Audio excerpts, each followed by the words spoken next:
And then on our larger 2-bedroom units, some of the LPM units are up to $1,000 more expensive. So it fits more in the middle as far as it's not subsidized affordable housing, which there is quite a bit of that in our immediate vicinity here, but it's also not high-end luxury LPM style housing.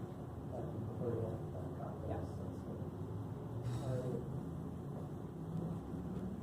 And just kind of piggybacking on that, are there any requirements for you to provide a certain number of affordable units? There are not. No. With the way that this is being financed, like I said, there's no public subsidies. The city, the state, the county, no one's providing any assistance, and as a result, there is no requirement for any rent loans. And you're only building on vacant land, not removing any housing. We're not moving any housing. There are commercial uses lining much of the site.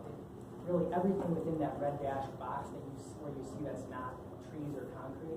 It can be a little hard to tell from this angle, but most of that is commercial space. One-story commercial, but there's no housing that's being replaced. This is only an addition of housing.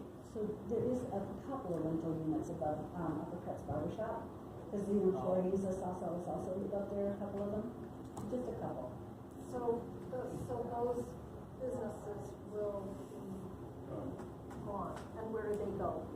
Well, there are a range of solutions for that. We're working with some of the existing businesses to find space for them in the new building. Other businesses my understanding is working on plans to go somewhere else. So then what does the neighborhood do if they rely on those businesses? The neighborhood could talk to there are other vacant retail area spaces in the neighborhood that potentially could be used for those tenants, so potentially the neighborhood can help find some other locations. We have had conversations with most of the existing, really all of the existing tenants. Our space does not fit for everybody, so we are working with some of them, but there's not room in our building for everybody. And are the rents comparable? So the ones who are being removed, are the rents in your building comparable? But I can't speak to all of the specifics about what all is available in the area, but what I can tell you is we've specifically designed our space so that the commercial rent is substantially lower than what it would cost to occupy other brand new commercial space in the area. It's below market. Yeah. You've got various spaces drawn up for retail, commercial. Yep. And I don't know what the sizes are, but what do you contemplate the kind of uses in there? It's not big enough for a Walgreens, for example. No, we don't anticipate. No, I understand that. I actually appreciate you bringing that up because I think at the very beginning there were some concerns and questions about, well, are you going to stick a CVS on the corner or something like that? But really, and these dimensions are we're still working on. But right now, there are 3 specific tenants who we're working very closely with. We're talking to market. One second. Sorry.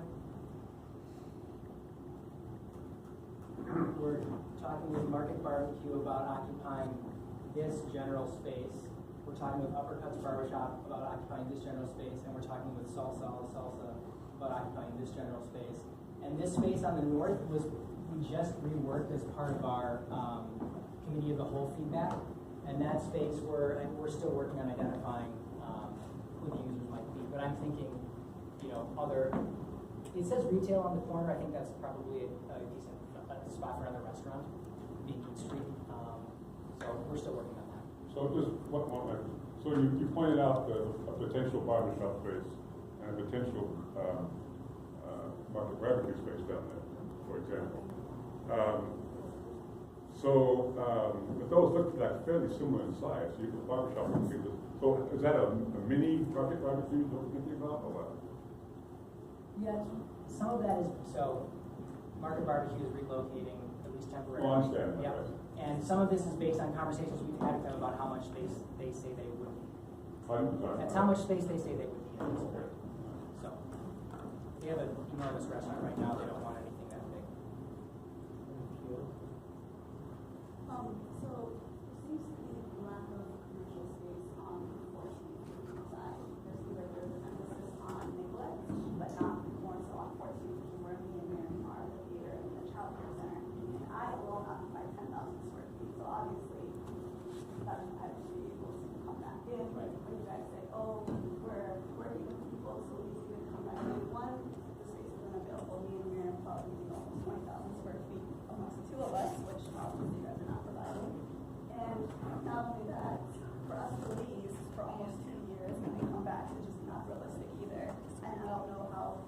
businesses are planning on doing it, but it seems like the focus seems to be on that and on Nicollet versus me and the theater, the shopping center and the theater, which is on 14th. And the entire block, to me, has so much diversity and culture. And I want to know, what is it that you guys are going to be bringing to the neighborhood? Because to say that you're, you know, diverse in income, like that's what you guys would want, compared to LPN, but not really compared to what's in the area, which is other low-income housing. So if somebody wants to say, oh, well, there's a brand new building and I would love to move in and leave for low-income housing in already, and it's not affordable for them. Over $1,000, which I'm assuming would be the smallest unit, is not affordable. So not only is it not affordable for people that already live there, it seems like people that would be moving in are people that don't already live in the neighborhood. They're going to be coming from outside, they're thinking, hey, it's right next to downtown, literally a few feet, without downtown prices. So that seems to me like what the vision is for this is, hey, people that want that downtown feel without paying the downtown price, but that's not including a diverse section of people, in my opinion. Well, yeah, I mean, it's a lot less than the downtown price, but it's still, it's not affordable for people who already live in the neighborhood, that's what I'm saying. And the sort of lack of, like even at I was at the planning commission meeting, and it was like, oh, well, the city cannot force us to add more commercial space, and sort of lack of consideration for the people that are already there, and saying that, oh, well, we're still going to have 3 or 4, you know, space, commercial people occupying the space, which, and then people say, oh, well, there was maybe 7 or 8, so 3 to 4 seems like it's comparable, when really, when you think about it, it's disingenuous because it's 40,000 square feet that we're losing and only giving 7,500, 8,200, which, let's be honest, is not much adding on to it. So I'm not sure if there's a question in there, but that's all I feel, you guys. So I heard some questions, like I'm happy to try to respond, and then, you know, other ones if I missed them, we can try again. Your first question about amount of commercial space. You know, in this building, we are providing as much commercial space as is feasible for this development. The alternative to adding more commercial space along 14 would be to start cutting into potentially parking, which as we are right now, our commercial tenants need that parking. And we would also could potentially cut into residential parking, which then becomes an issue because we have fewer residential stalls, and that the parking is income producing as well. So as we eliminate parking stalls, the apartment rent and the commercial rent has to increase to offset that, because we're still building the same size building. And actually we're building, I guess, more finished space, which is more expensive. Regarding the question about how are tenants dealing with the temporary relocation, that's being dealt with on an individual by individual basis. So different, like Market Barbecue has a plan right now where they're relocating to Northeast, and then they're going to be coming back into the building. We're still working with Manel on exactly what his relocation plan would look like, and then with Lorenzo at Salsa, he plans to operate out of his Midtown Local Market location until this is back open. And those are an example of what different businesses are doing for the relocation. So it's a case by case. Trying to think about what the other questions. Your comment about rent levels. Again, yes, this is not subsidized affordable housing, but it's in a neighborhood where there are a lot of options of subsidized affordable housing, and so the comment about adding to a diverse mix of units is simply that we're bringing into the neighborhood a rent level that doesn't exist in that new building, and we do expect that there will be a broad range of residents within this building, and I agree with you. I think the smaller units will be predominantly probably young professionals who are coming from Minneapolis.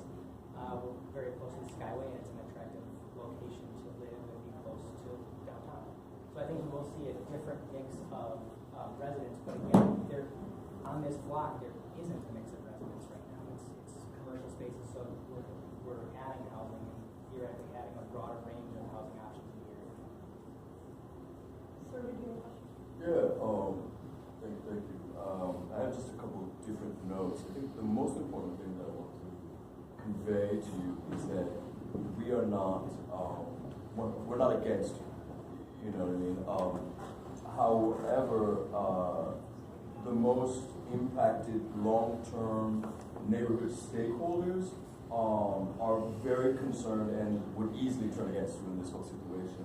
And a couple of those concerns are how this will displace an already, as they were saying, activated block, how this will potentially kind of upset the affordability balance in the neighborhood, and the loss of, most importantly, in addition to the POC immigrant-owned businesses, is the loss of a 35-year-old theater. And so, you know, I think as this progresses, there's going to probably be an ever-growing backlash against this for the people in this room, as well as our elected officials, on kind of turning their backs on all the things that they ran on. So one of the things that I would like to encourage you guys to do is to think outside of the box. You know what I mean? The Volunteers of America building directly across the street on 14th, if I counted correctly, I think it's like 15 stories high or something like that. So, say it again? 2 towers, 12 and 20. So 12. So and directly across, I think, is the 12-story. So that would be adding another 6 levels. I mean, let's make more money for you, right? So let's maybe if you could add another 6 levels, build over the existing theater. I mean, how cool would it be to have a already loved, well-known 35-year-old arts organization in your building? And as you go higher, you could add the bare minimum of affordable housing, which is just, I don't know how many units would be at 60% AMI, which really isn't that affordable, but that's what the metric is right now. And then that would allow for subsidies to come in and funding to be there to put the businesses on ice or help them move. You know, because sure, Lorenzo can go to the market, great for him, but what about all of his equipment? And that's a very loved, very busy restaurant, one of the busiest in the few blocks here, you know. And so if you just decide to, on 14th Street maybe, go higher to compensate for space and things like that, that would really help out and to kind of move away from a lot of controversy that could be coming this way. Another thing too is that I remember being at the committee of the whole, and pretty much everybody was against a fitness center on 14th Street, if I remember correctly. Jana, you can remind me if I'm kind of right on that. And they felt that would be better used for a storefront. You know what I mean? So that could be the theater right there or the daycare right there. The committee of the whole was, I think, very concerned, if I remember correctly, about losing what we already have. And, you know, kind of replacing it with frou-frou stuff that, you know, sometimes hardly is used and could be moved up to a different level or something like that. You know what I mean? So those are, I think, some of the things that I remember. And then also, too, what we saw at the committee of the whole is different than what we're seeing here.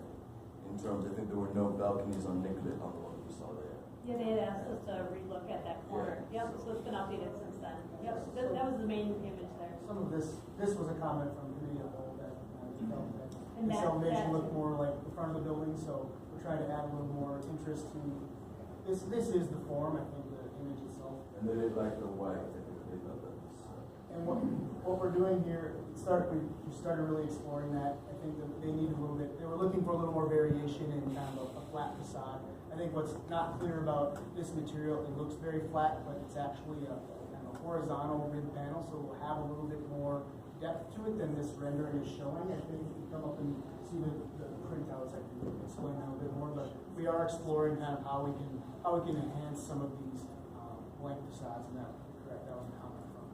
so if you protect the theater, do the bare minimum of affordability, therefore opening up financing for the businesses, I think the whole city will celebrate the 1400 as opposed to fight against it.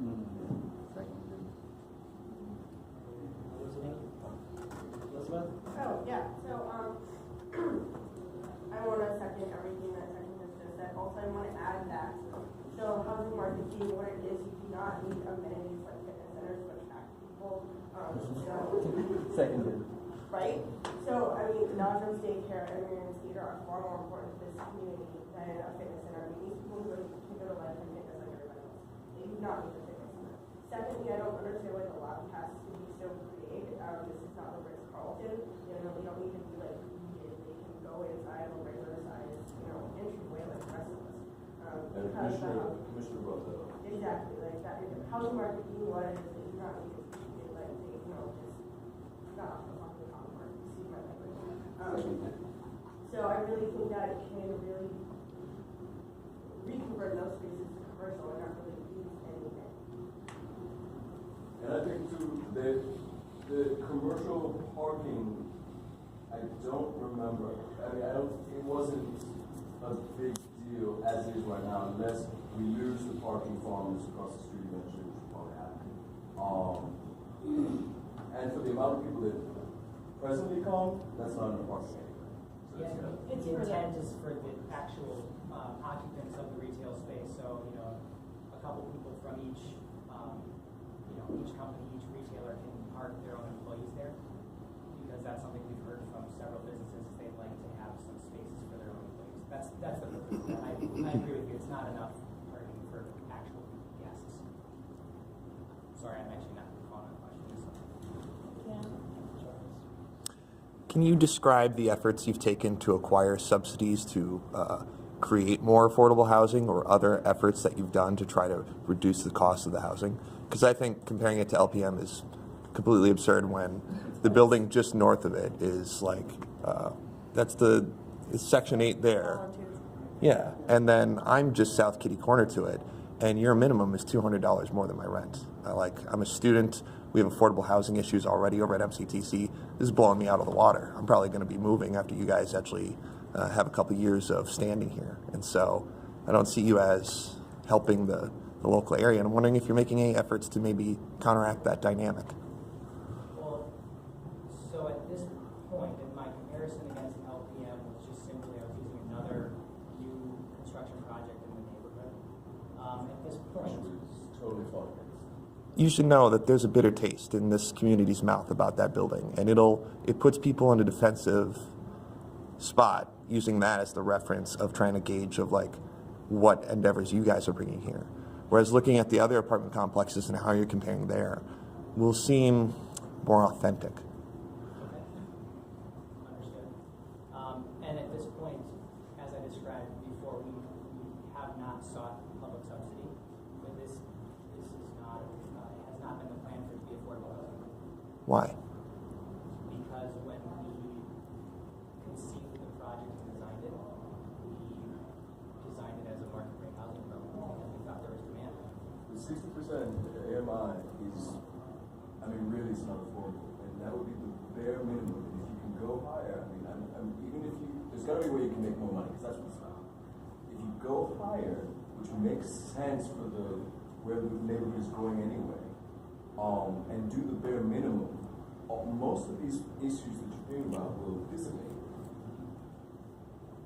I mean, a follow-up question just to get logistics on it. What are your height requirements? Because I know for a fact that LPM, they bought a lot of floors. They weren't supposed to go that high. Here, Idle, they actually wanted to go up to 12 and they couldn't. So their view, they wanted to go up to 10 and they couldn't because of their, what's the word I'm looking for? Because of how the skyline was negotiated by planning. So can you go higher, just to give logistics to? I don't know the answer to that question off the top of my head. You're already breaking the rules by going 6. Because our Nicollet is supposed to be, what is it, 2.5, is the laws. So the laws have already been broken. So we want to, I think some of us would like to maybe Make it to the encourage you to benefit of like everyone break a little bit more of your benefit. Why not? Yeah, I mean, I don't know off the top of my head what that entails. I know that there are other new buildings in the area that are going up are also 6 stories. So that was part of the thought process around landing at 6. I will say, just for what it's worth, after you go above 6 stories, you have to change the construction type of the entire building. So you can no longer build, you have to go to a light gauge steel construction type or something that's more expensive than what we're currently doing and than what all the other wood frame buildings are. So we have a concrete podium with wood frame on top.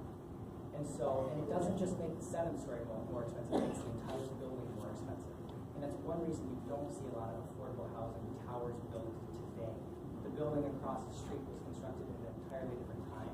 Construction costs were different, construction methods were different. So I don't know the numbers. I can't run the numbers on what it costs to add a 7th story or an 8th story or to go 12 stories, but I can tell you it doesn't make the building cheaper. And so and so be it. But it would, if the price of units go up higher, then you could do, then again, it would be easier for you to do the bare minimum of 60%, and therefore save the business for, help them move, open up for them.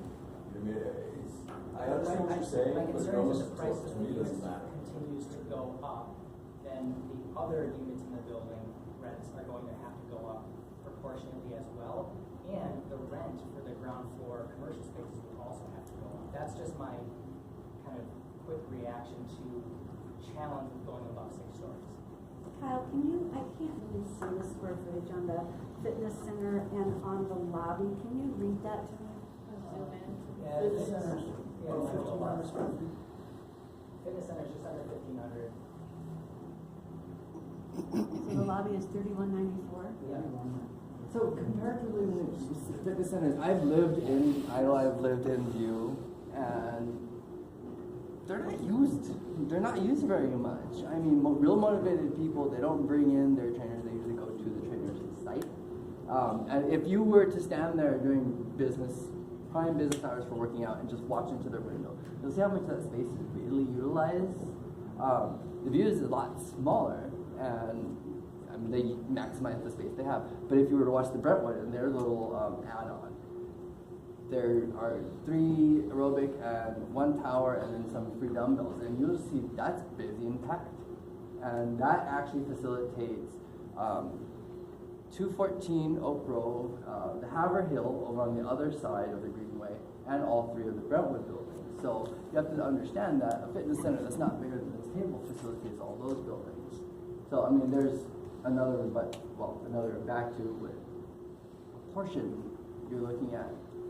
It's actually living in the neighborhood and seeing what's utilized versus what's planned to be utilized.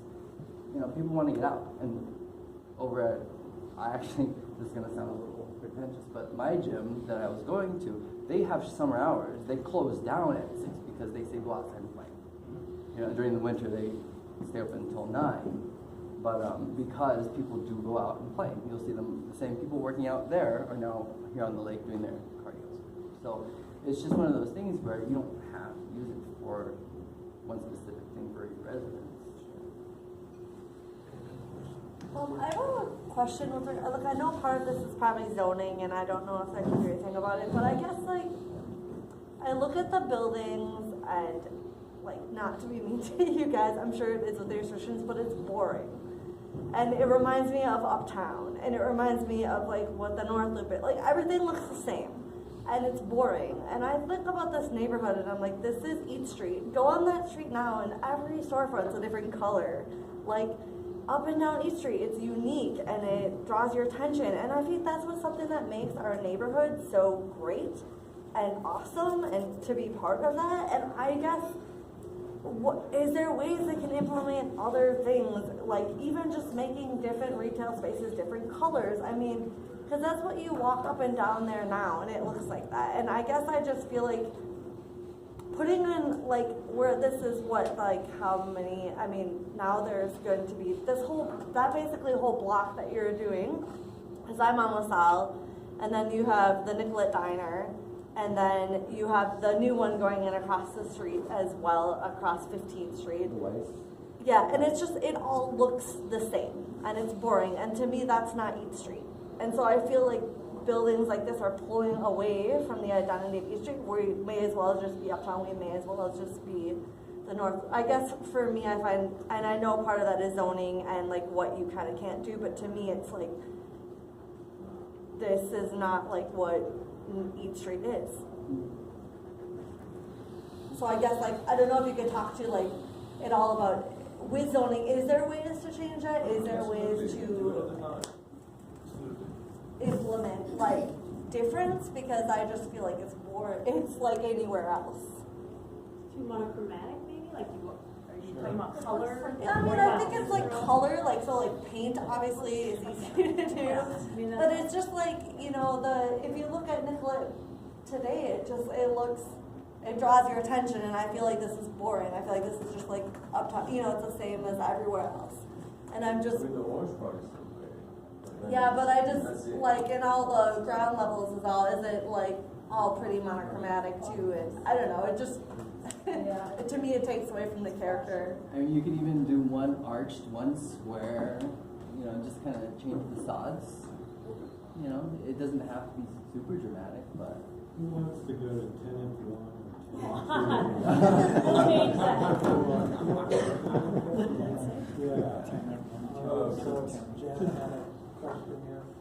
So can you go back to the blueprint with the fitness center, or the drawing of the fitness center? So,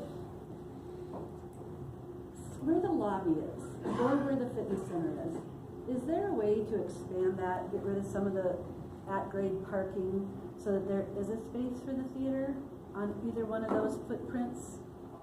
Can the lobby be sawn? Can we lose parking? Is there anything we can do there?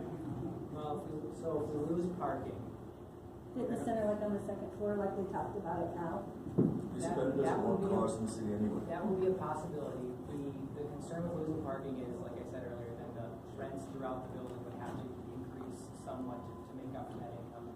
I also don't, I mean, it sounds like that Miriam would need 8,000 square feet. I don't So know. Kyle, what if you took over the employee parking and used the employee parking during the day like LPM does when residents are gone? They dedicate some parking spots for employees and they do have some extra validated parking too, but is that a model that could work? Shared parking? It's more of a maintenance, it's a building maintenance, building management kind of thing. I think it's something that Kyle and his team would have to really discuss as to who's managing the project and how it will function. I think that's definitely a great suggestion, Jenna, and this has always been a concern for others, and we're trying to be as adaptable for the retailers, like Kyle said. This is intended for those that are going to work at these retail spaces, but if it's not going to be used, then there's other ways to subsidize that. And just another little thing to throw in as far as the neighborhood goes. So Emerson School got some money to do some renovations and some expansions. So John Van Hill is going to sit on this Emerson committee, and so is Derek from Lakes and Legends. And one of the things in our master plan is to build in public parking at Emerson School. So if they were able to negotiate that through this new planning process and it timed right, that could be employee parking too, at a different site. Just throwing it out there when you're thinking about the whole context of the neighborhood. You have to understand, we've lost so much in this neighborhood already.